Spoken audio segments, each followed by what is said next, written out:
Ignition sequence start. 6, 5, 4, 3, 2, 1, 0. Liftoff. We have a liftoff.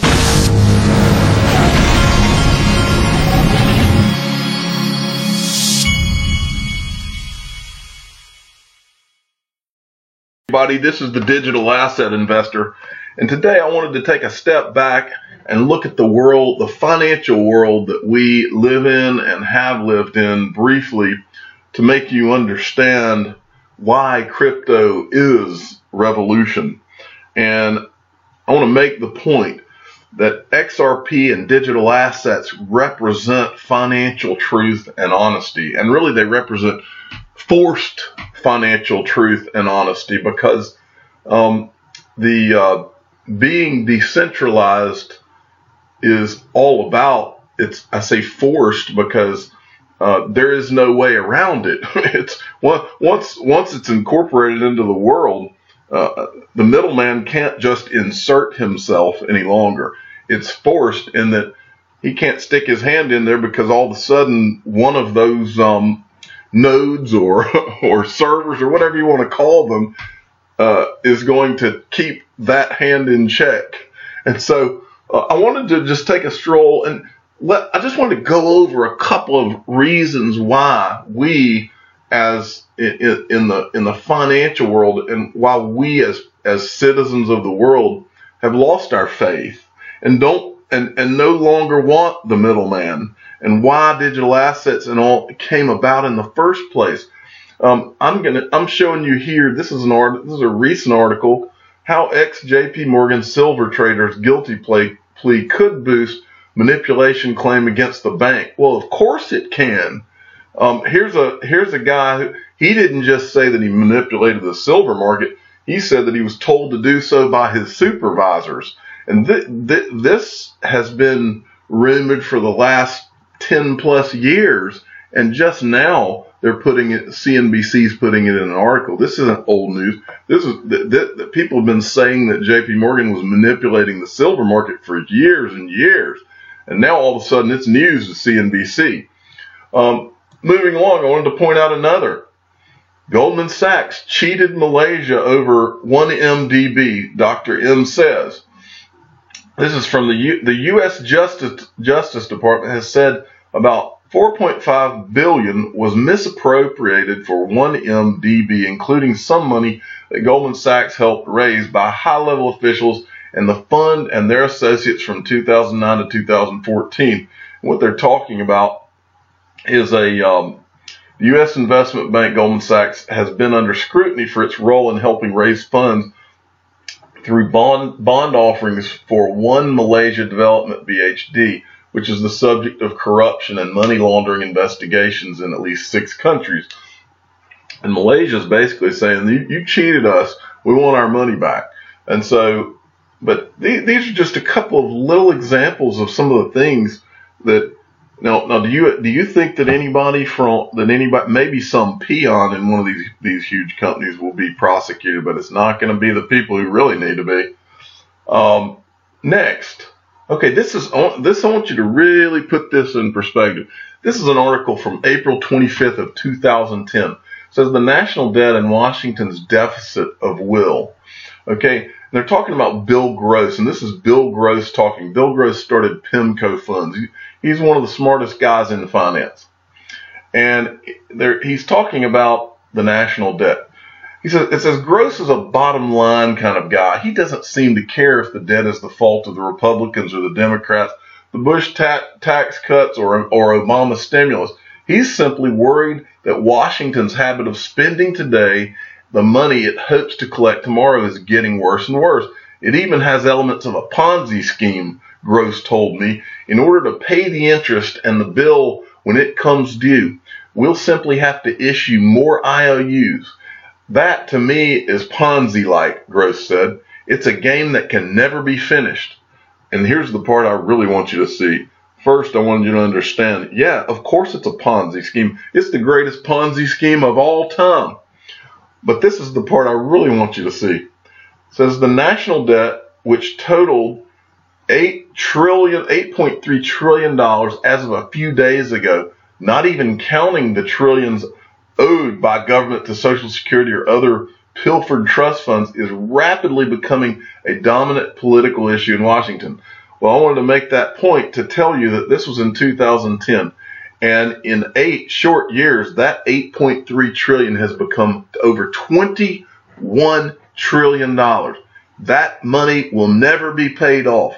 That ends in financial crisis. It ends in financial distrust. It ends with you and me. We see all these Goldman Sachs and JP Morgan articles, and we see what the governments of our world are doing and have done to destroy our money.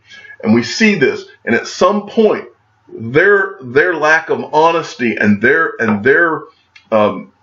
lack of responsibility is going to put you and me in a position of asking ourselves, where is it safe to put my money? Income digital assets, which represent financial truth and honesty. And once this is fully in the world, it's forced financial truth and honesty. These people will not have the option of control.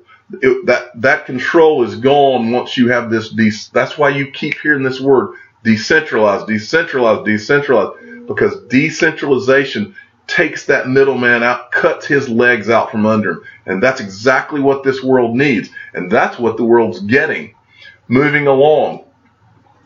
All it's going to take for these dominoes to begin to fall, and for you and I to all of a sudden be put in a position where we're looking for, where do I put my money? What's safe? They've cut off they've destroyed all of my safe havens through dishonesty and irresponsibility. Where are my safe havens? Where do I go? So we're beginning to see the fruits of this dishonesty and irresponsibility now. This is from today, actually.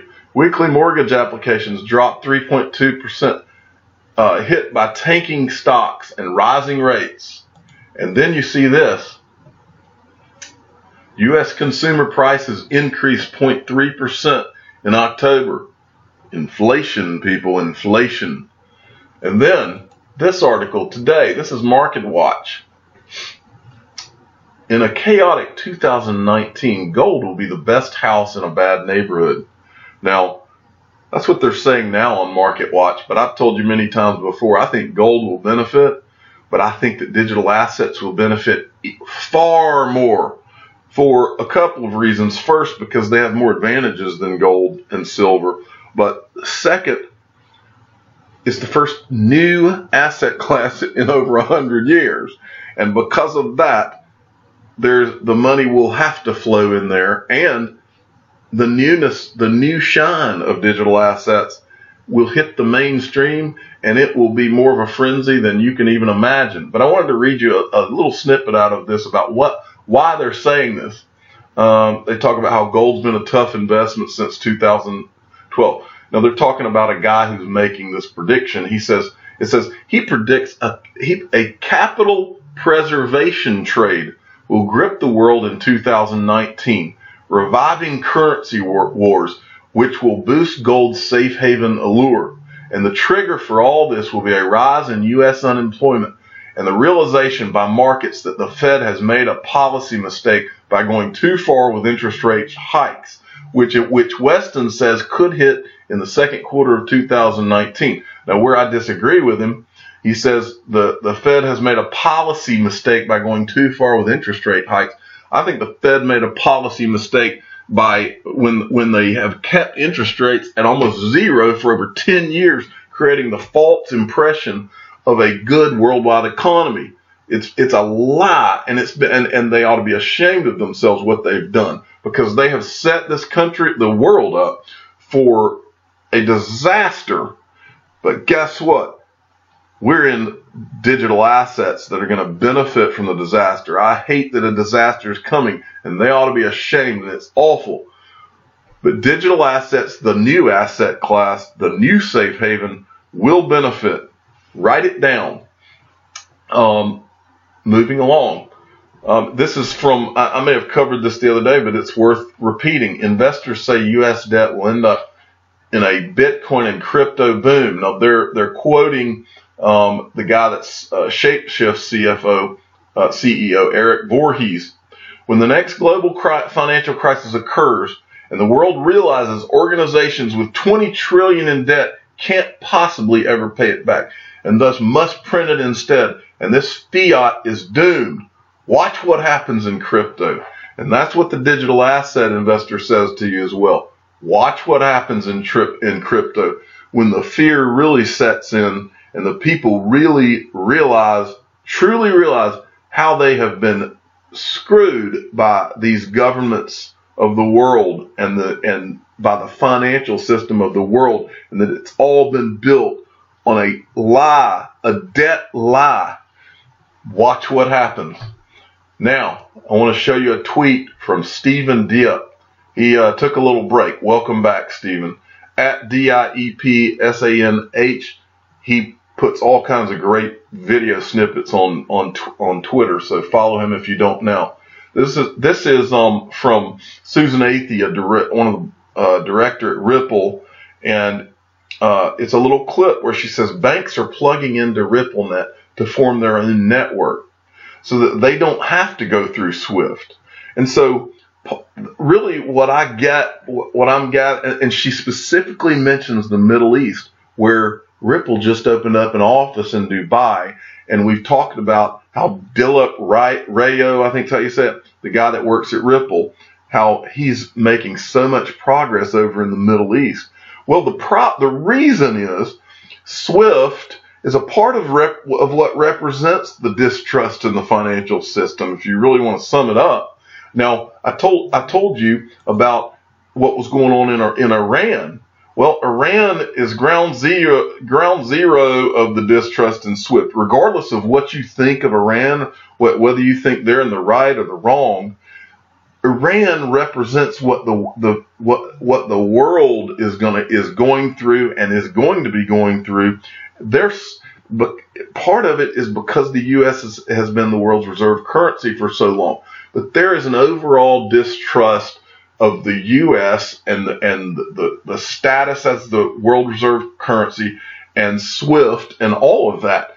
And digital assets are about to bring us into a whole new world that keeps everyone honest. And regardless of what you think about Iran politically, that's not the point here. Whether it's Iran or someone else, they don't want to be controlled by other countries anymore. And digital assets, whether the United States or any other country likes it or not, or the banks or the central bank, whether they like it or not, the middleman is getting his legs cut out from under him. So you either do something to move with it, or you're going to be left behind. Crypto is revolution, and it's here to stay. It's not going anywhere. And XRP is the greatest digital asset ever created, and the monies of the world are about to be flowing through XRP, like it or not, people. And so honesty and truth are never a bad thing, in my opinion. And so I think this is great. I think it's the greatest thing that's happened financially to the world in my lifetime. I think it's great for our pocketbooks. I think it's great for not letting people be able to, governments and central banks being able to control our future and our children and our grandchildren's future. We're at a pivotal moment in history, and it's a great thing. Before I go, I wanted to I saw this article and it reminded me that I need to talk to my audience. Now listen to me. I'm going to tell you this as loudly as I can. There are scammers that are all over Twitter and in the comments section of YouTube, in my comments section. They are asking you they're going in there and they're pretending to be me. They're using my logo. It's almost impossible to stop because what they do, and I'll explain it. Here's what they do. They steal the digital asset investor logo. They put it in the comments section. They create a YouTube account. Then they go into the comments of one of my videos. They tell you that they're me and that they're going to do they're doing an Ethereum or a Bitcoin giveaway, and all you have to do is send them 0.1 Bitcoin or 0.1 Ethereum, and then in return, they're just wanting to make sure they've got the address right, and then in return, they're going to send you back like 1 to 2 Ethereum or something like that. And then what they're doing is they've got a whole army of other criminals that are working with them that also have YouTube handles, and they go in underneath that comment and they're like, yeah, I got my Ethereum, I got my Bitcoin, thanks digital asset investor. It's all a bunch of criminals. And I go in, anytime I see them, I delete them and I report them, but I need your help, okay? First of all, don't fall for it. It's a scam. It even happens to Google, as you can see in this article. But you've got to help me report these people. Every time you see it, report them on YouTube. If you get fake emails, I'm not sending you emails from the digital asset investor. I am not sending you emails to ask you for money or anything else. I'm not doing giveaways on Twitter. And so I need your help. It's impossible for me to police all of this. So go out there, and if you see anything like this, then help out and do something about it. I am the digital asset investor. I'm not an investment advisor. This is for entertainment purposes only. Please subscribe and hit the like button. And tell your friends and family that crypto is revolution and XRP is the greatest digital asset ever created. Thanks for listening.